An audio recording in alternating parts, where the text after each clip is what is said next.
B.K. Ramkhal has given, Vijay Babu, you have given your life for our people.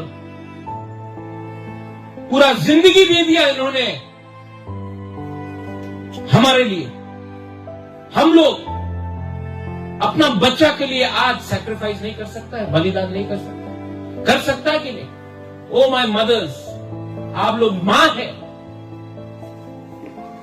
मां अगर अपने बच्चे के बारे में नहीं परवाह करेगा, सिर्फ रिग्नाए वीसा पैसे के बारे में परवाह करेगा, अपना बच्चा का अधिकार के बारे में परवाह नहीं करेगा, तो कौन आपको हेल्प करेगा?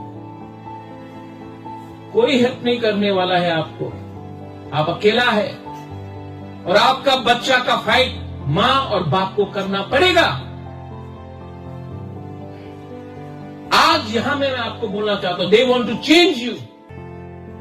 आपको बदलना चाहते हैं, आपका शक्ल बदलना चाहते हैं, आपका कपड़ा, आपका रिग्ना रीसा को बदलना चाहते हैं, आप क्या खाता है उसको बदलना चाहते हैं, आपका धर्म को बदलना चाहते हैं। होने देंगे?